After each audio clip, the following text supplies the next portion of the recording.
Liam Hislop last updated 1914, September 5, 2017 goals from Myer, Bevan and Kosta Barbarouses helped New Zealand to an 83 aggregate win over the Solomon Islands. Relief was the overriding sense of emotion from All Whites coach Anthony Hudson after his side made it safely through to the intercontinental playoff for a place at the 2018 FIFA World Cup.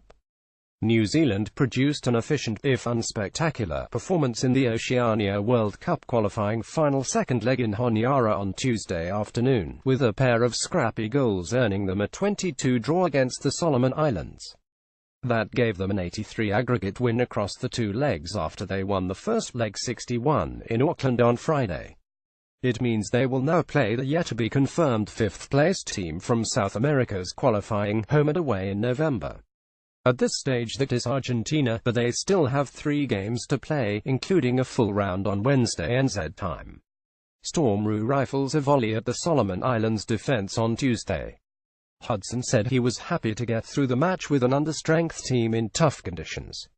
Read more recap. All Whites v Solomons. Honiara Hot Toros await All Whites. Muses long wait ends. No complacency for Marinovic. Doyle eager to stake his claim. It was a difficult day today.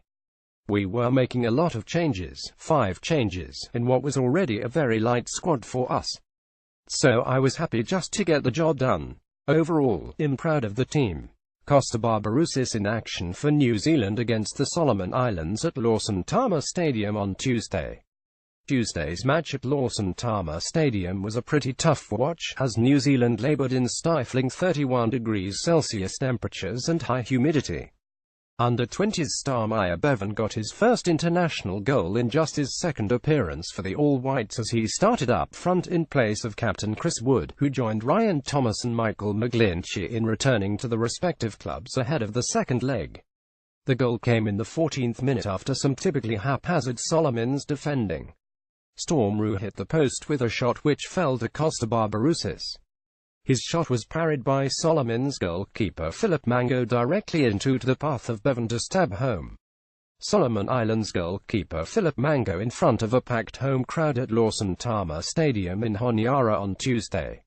The other goal was an own goal 7 minutes later, as Solomon's defender Nelson Sale sent a looping header into his own net. The Solomons hit back with penalties in the 26th and 77th minutes to Micah Lialafa and Henry Faraday respectively to earn what was probably a fair result for the side. New Zealand were decent enough in the first half, but tired appreciably in the second. They were safe in the knowledge the Solomons would need to score 7 unanswered goals to progress because of the away goals rule. Myer Bevan scored his first goal for the All Whites against the Solomon Islands on Tuesday. Hudson gave credit to the Solomons for the way they bounced back from Friday's disappointment with a spirited performance. The crowd were very good, they were giving everything and playing for pride and playing for the country.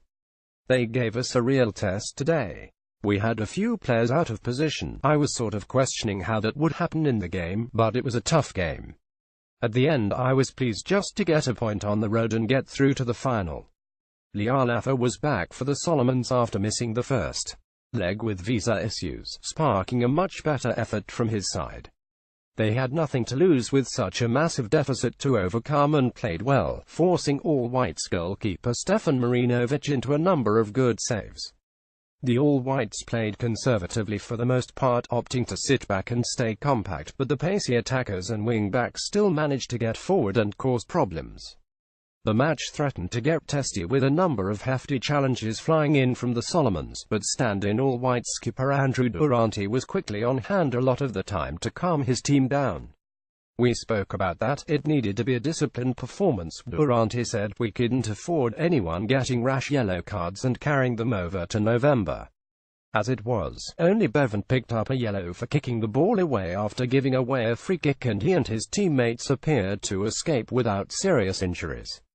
Durante said it was a difficult match, given the conditions. It always is coming to the island nations. It wasn't too hot, it was just humid. I thought we started quite well with the 2 goals, but conceding the 2 penalties, 3 in total over the 2 legs, was disappointing, but it was all about qualifying for November and we've done that. At a glance, New Zealand 2, Myer Bevan 14, Nelson Sale own goal 21, Solomon Islands 2, Michael Lialafa pen 26, Henry Ferrado pen 77. HT 21, New Zealand win 83 on aggregate stuff.